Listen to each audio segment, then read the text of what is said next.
Muito boa noite, tudo bom com você? Meu nome é Sebastião Leonardo, eu sou médico e odontólogo nas áreas de saúde, estética e performance.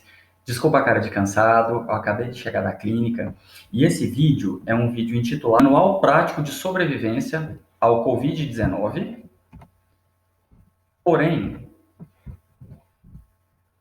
descomplicado por médico de UTI. Vou me apresentar falando um pouquinho do meu currículo. Então, Sebastião Leonardo, eu sou atuante em algumas áreas dentro da medicina e da odontologia, porém, hoje eu estou falando como médico de terapia intensiva e como médico voluntário da Cruz Vermelha. E por isso esse vídeo, exatamente por conta dessas duas áreas. Primeiramente, falando rapidinho de trabalho voluntário, o trabalho voluntário ele é basicamente para um jovem, adulto ou idoso que, por conta do seu espírito cívico, dedica parte do seu tempo sem remuneração para atividades que geram bem-estar social. Então, é muito interessante. Eu sou médico voluntário da Cruz Vermelha, recomendo que as pessoas se voluntariem. É um trabalho excelente, as pessoas são muito animadas. A definição da palavra animado, a origem, significa cheio de Deus, então é um pessoal muito cheio de Deus, a gente recomenda muito o trabalho voluntário. A Cruz Vermelha é a maior instituição de ajuda humanitária do mundo, ela atua há mais de 150 anos, está presente em mais de 80 países, em 21 estados brasileiros, e aqui estão os links, tá? Para que você possa acessar. Um abraço para o pessoal da Cruz Vermelha de Minas Gerais, da qual eu faço parte, e esse vídeo é um vídeo em parceria com eles, que eu estou devendo já há algum tempo, para falar a verdade. Rapidamente, sobre o que nós vamos falar nesse manual prático de como sobreviver ao coronavírus, ao Covid-19. Qual que é a importância desse conhecimento? O que a gente raciocina em uma consulta médica pensando em Covid-19? Qual que é o raciocínio do médico? Para que você, que às vezes não é da área da saúde, saiba, nossa, o que o meu médico está pensando? Como é que funciona na internação e como é que é a orientação da população? Lembrando que esse vídeo agora, ele é derivado de um treinamento que nós demos na cidade que eu resido, no interior. Eu sou médico no interior e na capital, e nós fizemos um treinamento multiprofissional para profissionais de saúde do sistema público e privado para o enfrentamento do coronavírus, Covid-19. Nós comparamos o que tem no protocolo do Ministério da Saúde, juntamente com o que tem no protocolo do Hospital Albert Einstein, porque em Goiânia, nossa capital, nós temos um hospital da rede Albert Einstein, e nós verificamos o que tem nas bases de dados de evidências científicas internacionais, UpToDate e Dynamed. E nós fizemos um compilado e isso deu origem a um curso. Esse vídeo de agora, ele é um derivado do curso, é uma versão bem resumida para quem não é profissional da saúde, tá bom? Sem mais delongas. As nossas principais referências são essas aqui: Ministério da Saúde, os protocolos do Hospital Albert Einstein, o UpToDate e o Dynamed, bases de dados de evidências científicas internacionais. Sobre o Covid-19, a doença. O que a gente precisa entender e saber? É uma infecção causada por vírus. O que isso quer dizer? Vírus é muito mutável, então nós estamos aprendendo ao longo dessa doença a como combatê-la e a entendê-la. É causado por um vírus da família coronavírus, que não é novidade para nós. Nós já tivemos um caso semelhante de coronavírus, semelhante, não igual, que foi o SARS em 2002. Era um vírus também que causava uma síndrome da angústia respiratória aguda, isso lá em 2002. E depois nós tivemos o MERS em 2012, que foi mais no Oriente Médio. O SARS e o MERS também eram coronavírus, mas não iguais ao Covid-19. O Covid-19, ele pode se manifestar desde uma gripe até uma pneumonia. E algumas coisas são importantes. Vejam bem, 80% dos casos de coronavírus serão leves. A pessoa vai ter poucos sintomas ou nenhum. E quando tiver os sintomas, vai se parecer com uma gripe. 15% dos casos já vai ser manifestado como uma pneumonia, onde a pessoa até fica internada no hospital, mas consegue ter alta, sobrevive, tudo certo. 5% dos casos são os pacientes críticos. Esses pacientes críticos são os pacientes de UTI, que manifestam como uma inflamação pulmonar grave, e hoje a gente sabe que o Covid-19 ele gera até uma doença autoimune secundária. E isso é muito problemático, é uma inflamação no corpo inteiro, deixa todo o corpo disfuncional. Mas são esses 5% de UTI. O problema do Covid-19 é o seguinte: por que a gente precisa achatar a curva? Teve um estudo do Colégio Imperial de Londres que ele está norteando tanto a política de saúde da Inglaterra quanto dos Estados Unidos e até aqui no Brasil, aonde ele fez um estudo de mortalidade em vários cenários e inclusive para o Brasil. O que era previsto para o Brasil? Que se nós não fizéssemos nada, não tivesse isolamento, nós teríamos em torno de 1.150.000 mortes. Se nós fizéssemos a supressão com o isolamento mais importante, como nós fizemos aqui em Goiás, as mortes iriam gerar em torno de 44 mil até mais de 200 mil. Mas, melhor cenário, 44 mil mortes. É muita gente. Isso falando a nível de Brasil, tá? Porém, um dado muito importante. Essa tabela é do Conselho Federal de Medicina e ela faz um cruzamento de dados da população pelo IBGE e do número de leitos de UTI por um cadastro nacional de serviços de saúde, tá? Dá uma olhada. A população total do Brasil para o ano de 2018, que foi a última análise que a gente tem disponível, ela era de mais de 200 milhões de pessoas. E quantos leitos de UTI? Em torno de 40 mil, um pouco mais. Um raciocínio que a gente precisa entender. Em Goiás, em torno de 7 milhões de habitantes e em torno aí de 1.400 leitos de UTI. O que a gente precisa ter na cabeça? Os 5% que vão para a UTI. Esses 5% eles não podem ir para a UTI de uma vez, porque olha a conta, olha a matemática. Se nós tivermos da população toda do Brasil 1% de infectados, esse 1%, ele não vai todo para a UTI. Só 5%. 1% da população brasileira de infectados daria em torno de 2 milhões de pessoas. Desses 2 milhões, só 5% iriam para a UTI, que dá quanto? 103 mil pessoas. Porém, nós só temos 44 mil leitos de UTI no Brasil, para 103 mil pessoas que precisariam quase que de uma vez. E não dá, a capacidade não suporta. Fora que os leitos de UTI, eles não estão todos vagos do Brasil. Em torno de 50%, 60% já estão ocupados com infarto, AVC, doença renal. Então, não dá para deixar todo mundo adoecer de uma vez. Por isso que a gente fez o isolamento e para isso que a gente achata a curva. As pessoas vão adoecendo, só que não de uma vez, de maneira que a gente possa. A pessoa adoeceu, nós a admitimos na UTI, nós a estabilizamos. Com fé em Deus, a gente consegue salvar essa pessoa, dar alta para ela e recebe o próximo. Por isso que a curva tem que ser achatada, não pode adoecer todo mundo de uma vez, tá? Em Goiás, o cenário é semelhante. Basicamente, se 1% da população de Goiás adoecesse, nós teríamos 5% deste 1%. 3.300 pessoas, arredondando, para 1.400 leitos de UTI. Não é suficiente. Pessoas morreriam só por conta do Covid, por não terem conseguido a vaga de UTI. Mas, uma vez que lotou-se as vagas de UTI, a pessoa que teve um infarto, um AVC, que tem uma doença renal crônica, que tem, por exemplo, uma insuficiência cardíaca descompensada, ou uma pneumonia grave, bacteriana, ela precisaria de uma vaga de UTI, porém ela não teria, porque o Covid ocupou todas as vagas, os pacientes com Covid. Então, as pessoas por Covid morreriam por falta de leito de UTI e por outras causas também. Essas são as causas evitáveis. Isso é o colapso do sistema de saúde, que infelizmente é o que aconteceu na Itália, é o que está acontecendo no Amazonas, em Manaus, cidade que eu residi, trabalhei, e a gente fica morrendo de dó. Não dá para deixar isso acontecer, tá? Então, primeira coisa que a gente tem gravado nesse vídeo, isolamento social, importante demais, enquanto houver recomendação científica para isso, tá?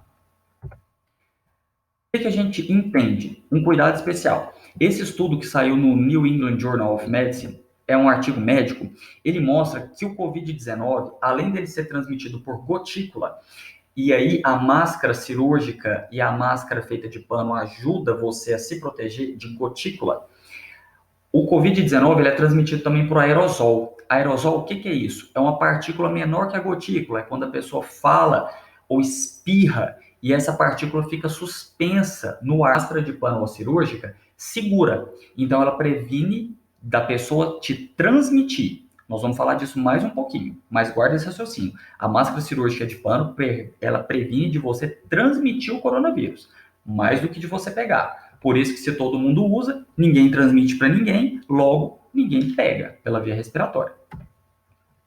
Como é que é o diagnóstico? Pelo Ministério da Saúde. Basicamente, o Ministério da Saúde fala que para a gente pensar em Covid-19, a pessoa tem que ter febre e ou sintomas respiratórios. Os sintomas mais frequentes, além da febre, é tosse, dispneia, que é dificuldade para respirar, fadiga, cansaço e a mialgia, que é a dor no corpo. Os sintomas menos frequentes, eles vão desde dor de cabeça até tontura, confusão mental, dor até na barriga. Então, a gente tem que ficar esperto. Viroses podem se manifestar de qualquer forma. E o Covid-19, ele é uma virose. O Ministério da Saúde divide em 4 grupos os pacientes, quando a gente os recebe no hospital, pensando agora como médico, né? O que a gente raciocina? Se o paciente ele é grupo de risco ou não para o Covid-19, para ter a forma grave, aquela forma de 15% hospitalizado ou 5% de UTI, né? E que jeito que ele está apresentando isso? Os sintomas são de uma via aérea superior, o problema na via aérea superior ou inferior? Via aérea inferior, pneumonia, é mais grave. Via aérea superior seria gripe, menos grave. Então, basicamente, ele coloca uma tabelinha para a gente raciocinar em cima, e aí a gente vai definir o que vai fazer com esse paciente. O Ministério da Saúde disponibiliza um quadro, e basicamente, o que ele informa para nós? Ele informa o seguinte, que se o paciente tiver fator de risco, e o que é o fator de risco? Algum problema de saúde crônico, hipertensão, diabetes, paciente que está em uso de corticoide, por exemplo, até o momento, paciente que está fazendo tratamento para câncer, tá? São pacientes de grupo de risco. Idosos, paciente que já tem algum problema pulmonar, do tipo asma, enfisema, paciente que fumou muito. Esses são grupos de risco. Se esse paciente tem alguma dessas características e já tem um sintoma de via aérea superior, sintoma de gripe, já é indicado pelo Ministério da Saúde fazer o exame para coronavírus, que é o exame de swab, de coletar o material lá no fundo do nariz da pessoa, e também fazer tomografia. Não necessariamente vai internar esse paciente, tá? Agora, se esse paciente é grupo de risco e ele tem sintoma de via aérea inferior, mais parecendo uma pneumonia, aí sim a gente interna, e aí às vezes interna até em UTI. Mas isso vai ser a critério da equipe de saúde, tá? Então, como que é o diagnóstico? Basicamente, a gente tem o diagnóstico feito por exame, a coleta de material viral lá no fundo do nariz, lá no fundo da garganta, mas também a gente pode fazer o diagnóstico por tomografia, o padrão de inflamação pulmonar que a pessoa com COVID pode ter. Então, o que acontece? Geralmente é uma inflamação pulmonar nos dois lados do pulmão, do meio, da lateral do pulmão para o meio. Então, mas isso também vai ficar a critério da equipe médica, é só para quem está assistindo o vídeo ter uma noção de que é uma inflamação pulmonar dos dois lados, bilateral, compromete muito o pulmão. E aí, quando a gente sabe que a pessoa está com coronavírus, com Covid-19, ou desconfia, o que nós vamos fazer? Decidir onde tratar. Vai ser em casa? Os 80% em casa. Vai ser no hospital? 15% que vão ter alta e vão sobreviver. Ou UTI, aqueles 5% dos pacientes críticos, que não podem adoecer todos de uma vez. Lembra? Então, de preferência, em casa. Como é que é o tratamento, então, hospitalar e na UTI? O em casa são cuidados básicos que a gente vai ter, isso vai ser prescrito por cada médico, dependendo das condições, dos problemas de saúde que cada pessoa tem, mas basicamente vai ser medicamento para dor e febre, do tipo de pirona, paracetamol, nada de ficar usando anti-inflamatório sem o seu médico te receitar, tá? Nada de ficar tomando medicamentos a mais por conta própria, nem o Reuquinol, a hidroxicloroquina, nem antibióticos, não façam isso, isso é prejudicial. Deixa o seu médico te orientar. Ele está ali junto com a equipe de saúde para cuidar de você, tá bom? E é o que a gente faz. Com relação ao tratamento hospitalar de UTI, a gente vai oferecer oxigênio para esse paciente. Se precisar, vamos dar suporte ventilatório mecânico, vamos entrar com uma terapêutica geral e vamos entrar com uma terapêutica específica para o coronavírus. Depois eu posso até fazer um vídeo sobre como que é o cuidado na unidade de terapia intensiva. Geralmente são mais de 30 itens entre medicamentos e cuidados que a gente faz com o paciente de UTI, esses cuidados gerais, né? A terapêutica específica, até então, pelo Ministério da Saúde e pelo protocolo do Albert Einstein e pelo UpToDate e Dynamed, é convergente. A ideia seria entrar com hidroxicloroquina ou com cloroquina e com alguns antibióticos. Para quem que eu vou dar a hidroxicloroquina e a cloroquina? Para pacientes que têm manifestação grave, do tipo pneumonia, e que são um grupo de risco e que estão internados, principalmente na UTI. A hidroxicloroquina, ela é um medicamento que tem potencial de causar arritmia cardíaca. Então, não é para todo mundo e a dose tem que ser calculada e verificada. Verificado esse padrão de arritmia em paciente que tem uma predisposição, tá? Sobre os antibióticos, a gente está avaliando que, por exemplo, a azitromicina é um antibiótico eficiente para ajudar no combate, apesar de ser usado para bactéria, ele tem um efeito também de combate ao vírus em si, certo? O protocolo do Albert Einstein muda às vezes a dose, muda às vezes o número de dias, mas isso é com a equipe médica, é só para citar no vídeo o que está sendo disponibilizado, tá? Para as equipes de saúde. E isso aqui é o mais importante. Essa é a sua parte. É assim que você vai se salvar e salvar a sua família, salvar os seus vizinhos. Aí é com você, com cada um de nós. Isolamento social é a medida mais efetiva baseada na ciência, não é o que a gente acha, é o que a gente tem de evidência científica, tá? Então, isolamento social, quem puder ficar em casa, fica. Quem puder trabalhar no sistema de home office em casa, que trabalhe. Se puder evitar de sair de casa para ir ao mercado, para fazer outras coisas, faça isso, fique mais em casa, fique mais quietinho, tá? Até porque no Brasil, o pico dessa curva de contágio, de mortes por Covid ainda não chegou, porque nós tomamos as medidas lá atrás de maneira eficiente. Então, nós brasileiros, graças a Deus, tivemos uma postura de cidadãos de primeiro mundo. Por isso, nós não tivemos um impacto tão grande, mesmo não tendo um sistema de saúde tão rico quanto de outros países. Apesar do SUS ser excelente, sou médico no SUS também, amo de paixão. Outra coisa, evitar tocar o rosto, principalmente os olhos, o nariz e a boca, porque é aí que a sua mão contaminada, ela pode colocar o vírus no seu sistema, no seu corpo. A máscara é 50% do trabalho, higiene das mãos, os outros 50%, tá? Essa higiene frequente das mãos é com água e sabonete ou álcool em gel. Tem uma técnica que a gente coloca de lavagem das mãos, que é de pelo menos quando você estiver lavando a mão, e tem vídeo sobre isso, já fiz postagem no Instagram também sobre a técnica, é de você cantar parabéns pelo menos 2 vezes enquanto você higieniza a mão. Isso aumenta a taxa de eficiência da técnica de lavagem das mãos ou com álcool, tá? Evitar de fazer outros usos com álcool, de jeito nenhum na boca, por favor.